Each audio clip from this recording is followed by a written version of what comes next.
வணக்கம். Welcome to life horoscope. December மாத ராசி பலன் நம்ம பார்க்க போகிறோம். வருஷத்துடைய கடைசி மாதம். ஸோ 2025 என்ன நடக்க போதோ ஒரு சின்ன முன்னோட்டம் அப்படி டிசம்பர் லேசாக எல்லா ராசிக்கும் தெரிய வந்துடும். அது என்னங்கிறத டீட்டெயிலாக பார்க்கலாம். உங்களோட சுய ஜாதகத்தை எப்போவுமே ஒரு தடையாவது நீங்கள் ரீட் பண்ணுங்கள். அப்போ தான் உங்களுக்கு ஆஸ்ட்ராலஜி ப்ரிடிக்ஷன்ஸ்லாம் புரிய வரும். நீங்கள் கேட்டதுக்காக தான் அந்த ராசி லக்னம் காம்போலாம் கம்பைன் பண்ணி கொடுத்துருக்கேன். டீட்டெயிலாக எக்ஸ்பிளைன் பண்ணியிருக்கேன். பார்த்து புரிஞ்சுங்க. இந்த பொது பலன் எந்த அளவுக்கு உங்களுக்கு பொருத்தி அதை அனலைஸ் பண்ண முடியுமோ அந்தளவுக்கு ப்ரிடிக்ஷன் அந்த மாதிரி தான் கொடுத்துட்ருக்கோம். தொடர்ந்து பாருங்கள், சப்ஸ்கிரைப் பண்ணுங்கள். விரைவில் 1 மில்லியன் நெருங்கிடுவோம். என்னுடைய மனமார்ந்த வாழ்த்துக்கள். 2025 உங்கள் எல்லாருக்கும் நல்ல ஒரு பலனை கடவுள் கொடுக்கட்டும். www.lifehoroscope.in இந்த ஒரே ஒரு வெப்சைட் மட்டும் தான் நம்மளுது. அந்த சைட்டில் உள்ள சர்வீஸை பயனுள்ளதாக பயன்படுத்துங்க. நன்றி. கும்பம் எனக்கு பாதி பேர் தேங்க் பண்ணாங்க இந்த நியூ இயர் ப்ரிடிக்ஷன் காம்போலாம் போட்டதுக்கு. என்னென்னா பரவாயில்ல, ஜென்ம சனி போகுது, கொஞ்சம் பாசிட்டிவாக இருக்குது, ராகு உள்ளே வராரு, கொஞ்சம் இதுவாக இருக்குது, அப்புறம் குரு பார்வை இருக்குது, அது கொஞ்சம் காம்பரேஸ். பாதி பேர் தேங்க் பண்ணுது. மீதி பேர் என்ன பண்ணாங்கன்னா, இன்னும் எங்களை விட்டு இது ஒழியாதா, இது விலகாதா, இது எப்போ தான் போகும், இப்போவே தாங்க முடியல, நோய் அது இதுன்னு சொல்லிட்டு பாதி பேர். சில விஷயத்துக்காக நானும் வருத்தப்படுறேன். கும்பம் ஒரு மாதிரி ஒரு டல் பீரியடு ஒரு சிலருக்கு இருக்குது, எல்லாருக்கும் இல்லை. ஒரு சிலர் ரொம்ப டல்லாக ஃபீல் பண்ணுறீங்க.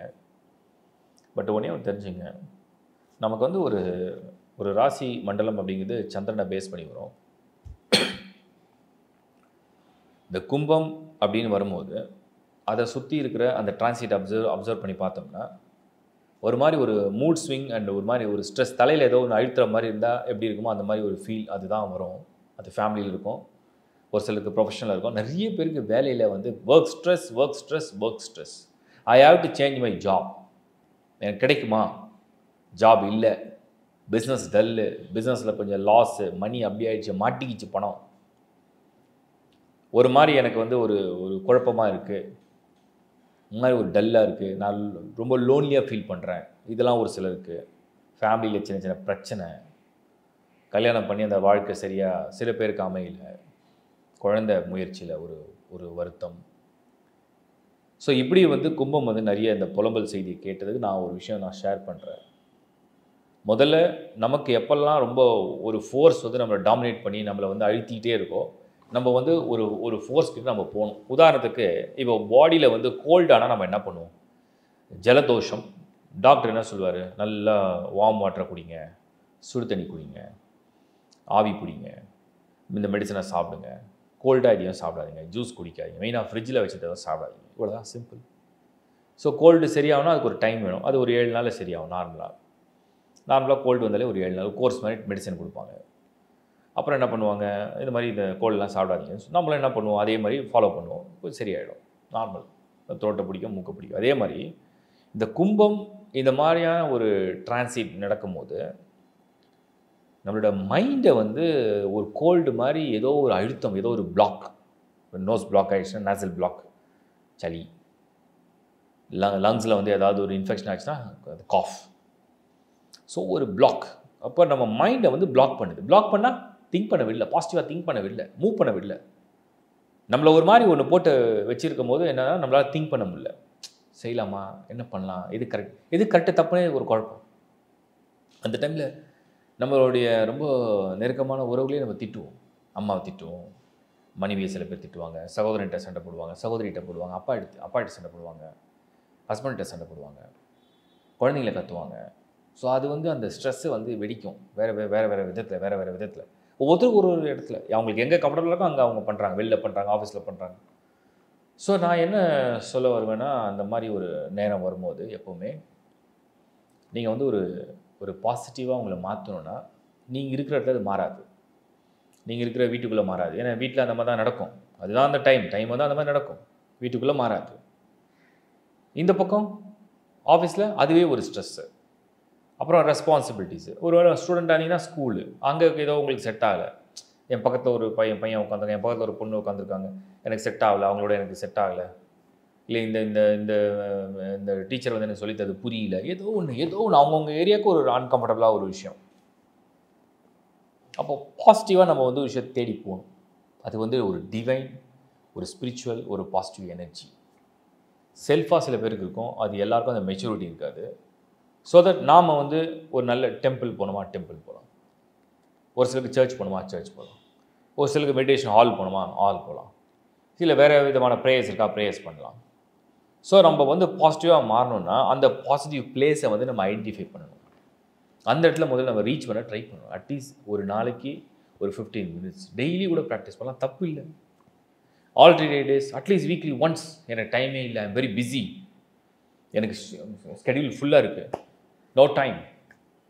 ஓகே, வீக்லி ஒன்ஸ், ஒரே ஒரு நாள், வாரத்தில் ஒரே ஒரு நாள், ஒரு ½ an hour, ஒரு 1 hour, இந்த ஒரு பாசிட்டிவான ஸ்பிரிச்சுவலான ஒரு எனர்ஜியான இடத்துல போய் உங்கள் டைமை ஸ்பெண்ட், உங்கள் கால் பாத சக்கரங்கள் அங்கே பதிச்சு நீங்கள் விஷ் பண்ணுறது, ஒரு நல்ல இடத்துலேருந்து விஷ் பண்ணால். இப்போ நம்ம வந்து கழிவறை உள்ள உட்காந்து சாப்பிடுவோமா? சாப்பிட மாட்டோம். ஏன்? அது கழிவு செய்கிற இடம். சாப்பிட்ற டைனிங் டேபிள் பக்கத்தில் கழிவு செய்வோமா? செய்ய மாட்டோம். அது மாதிரி தான் நம்ம என்ன தான் வீடு இருந்தாலும் அங்கே நம்ம வந்து தூங்குவோம், சாப்பிடுவோம், நம்ம குப்பையை போடுவோம், அப்புறம் அதை கூட்டி பெருக்குவோம், சுத்தம் பண்ணுவோம், கழிவறை இருக்குது, எல்லாமே இருக்குது. பட் நம்ம ஒரு நல்ல ஒரு டிவைன் எனர்ஜி உள்ள ஒரு இடத்துக்கு போகிறோன்னா அங்கே வந்து ஒரு எனர்ஜியை வந்து நம்ம ஃபீல் பண்ண முடியும். அதுக்கு தான் நம்ம வந்து அந்த டெம்பிள் விசிட் இருக்குது. நமக்கு பிடிச்ச ஒரு இறை நம்பிக்கை, நமக்கு என்ன நம்பிக்கை இருக்கோ அந்த நம்பிக்கைக்குள்ளான இடத்த நம்ம ரீச் பண்ணும்போது நமக்கு அது ஒரு பாசிட்டிவான எனர்ஜியை வந்து கனெக்ட் பண்ணும். கனெக்ட் பண்ணும்போது நம்ம ப்ரேயர்ஸ் வந்து அது ட்ரூவாக கொண்டு வரும். ஸோ எல்லா சமயமும் எல்லா இடத்துல நம்ம அப்படி இருக்க முடியாது, அந்த இடத்துல நம்ம அப்படி இருக்க முடியும். அதுக்கு ஏன்னா எல்லாருடைய ஒரே நோக்கம் அந்த இடத்துல ப்ரேயர்ஸ் மட்டும்தான். நம்மளை செல்ஃபாக உணரக்கூடிய ஒரு இடம், நம்மளை செல்ஃபாக நம்ம ஃபீல் பண்ணக்கூடிய ஒரு இடம். அப்போ இந்த கும்பம் இந்த மாதிரி ஒரு நெருக்கடியான காலத்தில் இது செஞ்சால் இந்த பிரச்சனை ஸ்ட்ரெஸ் எல்லாம் குறையுன்றது எனக்கு கருத்து. இப்போ ஒன்றே நினைப்பீங்க, டிசம்பருக்கு இது வரைக்கும் ப்ரிடிக்ஷனே கொடுக்கல, வெறும் அட்வைஸ் தான் கொடுக்குறீங்க, இனிமேல் ப்ரிடிக்ஷன் கம்மியாகிடுச்சு, அட்வைஸ் தான் ஜாஸ்தி ஆகிடுச்சுன்னு நிறைய பேர் சொல்கிறீங்க. சில சமயத்தில் நிறைய ப்ரிடிக்ஷன் கொடுக்க முடியாத இடத்துல அதை நான் எப்படி உங்களுக்கு சொல்லலாம் தான் நான் சொல்கிறேனே தவிர, இது நான் வந்து ஒரு பெரிய மேதாவிலாம் கிடையாது உங்களுக்கு அட்வைஸ் பண்ணுறது. எனக்கு தெரிஞ்சதை உங்களுக்கு ஷேர் பண்ணுறேன், ஒரு பிரதராக, ஒரு ஃப்ரெண்டாக, ரொம்ப அந்த மாதிரி நினச்சி தான் நான் ஷேர் பண்ணுறேன். ஸோ முடிஞ்சால் உங்களுக்கு அதை பயன்படுத்திக்க பாருங்கள். அடுத்தது நம்ம பார்க்குறது என்னென்னா, இந்த டிசம்பரில் சுக்ரன் 12th ஹவுஸில், குரு வந்து உங்களுக்கு 4th ஹவுஸில், 2nd ஹவுஸில் ராகு, 1st ஹவுஸில் ஸ்டில் சாட்டர்ன். புதன் மட்டும் ஒரு ஆறுதலாக 10ஆம் இடத்துல நல்லா இருக்குது. சூரியன் 11th ஹவுஸில் மூவ் பண்ணுது, பரவாயில்ல. செவ்வாய் வந்து 6th ஹவுஸில், 6th ஹவுஸ் குட் தான், பட் இருந்தாலும் நீச்சம், வீக்கு, புவர். எப்படி வந்து ஒரு நல்ல பலன் கும்பத்துக்கு இந்த மாதம் நடக்கும் நம்ம சொல்ல முடியும்? ஒரு வேலை மாற்றமாக இருக்கிறோம், ஒரு குடும்ப விஷயமாகட்டும், ஒரு கல்யாண விஷயமாகட்டும், 6-12 செவ்வாய் மற்றும் சுக்ரன். ஹெல்த்துக்கு 4 குரு பரவாயில்ல, 2 ராகு ஸ்டில், 8 கேது. சூரியன் புதன் மட்டும் நல்லா இருக்கு. அறிவு சார்ந்த விஷயத்துக்கு நல்லா இருக்குன்னா மாணவர்களுக்கு நல்லா இருக்குன்னு அர்த்தம், ஸ்டூடெண்ட்ஸ்க்கு ஓகே. பெண்களுக்கு, இல்லத்தரசிகளுக்கு 2 ராகு இருக்குது. சீனியர்ஸ்க்கு பார்த்தீங்கன்னா ஜென்ம சனி இன்னும் முடியலை. அப்போ ஓவராலாக பார்த்தோம்னா கும்பம் 2024 டிசம்பர் அப்படிங்கிறது எப்படி இருக்குன்னா, நீங்கள் எப்படியாவது கடந்து வந்துட்டால் போதும். ஏன்னா அடுத்த மாதம் நடக்கிற டிரான்சிட் எப்படியும் உங்களுக்கு கொஞ்சமாவது ஃபேவராக மாற ஆரம்பிச்சிடும். இந்த 2024 டிசம்பரை கடந்தால் போதும். இந்த 2024 டிசம்பர் எப்படியாவது நீங்கள் வந்துட்டீங்கன்னா ஐ திங்க் ஓகே.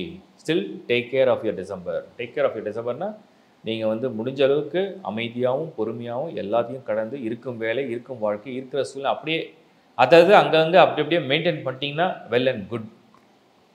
அதை கடந்து நீங்கள் வேறு ஏதாவது நீங்கள் வந்து ட்ரை பண்ண ஆரம்பிச்சிங்கன்னா அது வந்து எந்த அளவுக்கு ரிசல்ட்டை தரும்ன்றதை நம்ம சொல்ல முடியல. அந்தளவுக்கு இன் ஆல் ஆஸ்பெக்ட்ஸ் எல்லா ஏரியாவையும் பார்க்கும்போது அவ்வளோ ஃபேவரான டைமாக இது இல்லைன்றது எனக்கு வாழ்த்துக்கள். இப்போ நீங்கள் பார்த்தது டிசம்பர் மாதத்துக்கு உண்டான பிளானட்டரி பொசிஷனை பேஸ் பண்ணி அதை பற்றி ஒரு ரிசர்ச் பண்ணி அதுக்கு ஒரு ப்ரெடிக்ஷனை கொடுத்துருக்கோம். இது ஒரு பொது பலன். இது வந்து ஒவ்வொரு ராசிக்கும் தனித்தனியாக கொடுத்துருக்கு. இது வந்து நீங்கள் தனிப்பட்ட முறையில் அது உங்களுக்கு 100% பொருந்துமானால் அந்த அளவுக்கு அது பொருந்தாது. பட் டு த மேக்ஸிமம் அது என்ன பொருந்தும். அதோடு சேர்த்து உங்கள் லக்னம் என்ன அப்படிங்கிறத நான் பார்க்க சொல்லியிருக்கேன். அதுக்கு நிறைய பேர் இன்னும் கூட கேள்வி கேட்குறீங்க. நான் தொடர்ந்து அதுக்கு எக்ஸ்பிளைன் பண்ணுறேன்.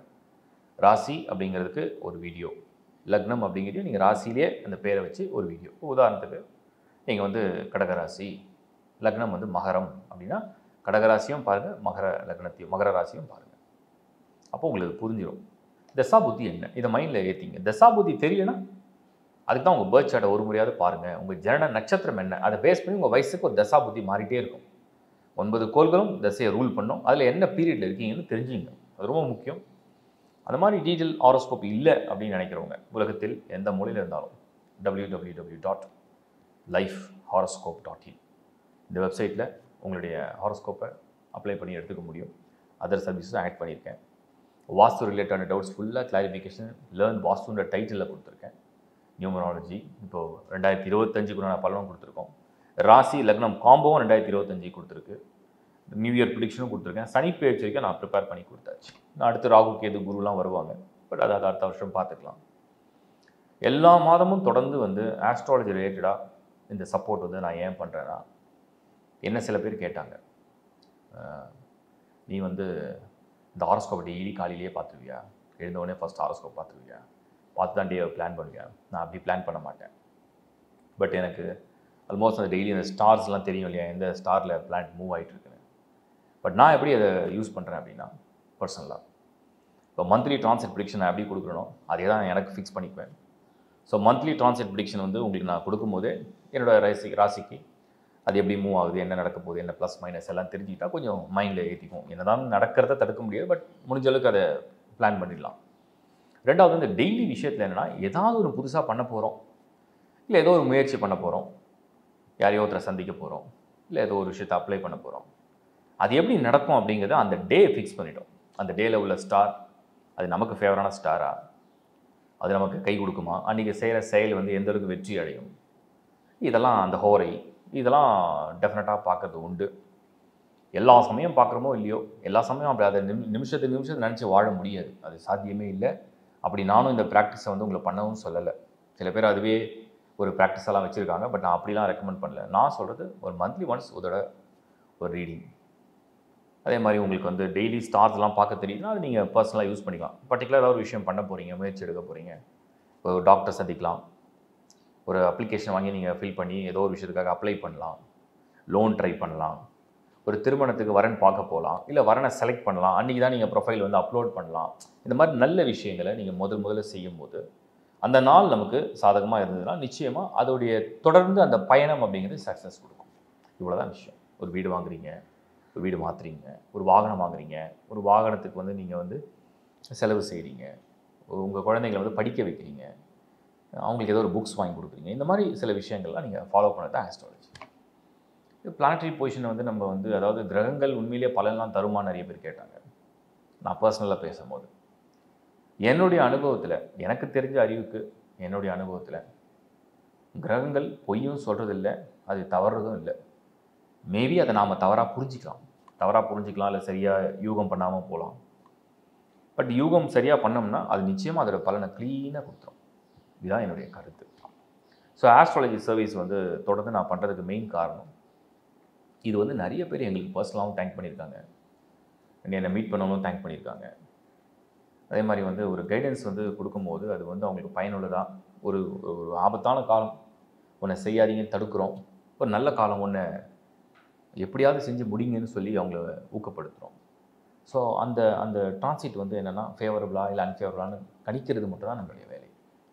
அதை அவங்களுக்கு கொடுக்கும்போது அவங்க அதை பாசிட்டிவாக கொண்டு போகிறாங்க.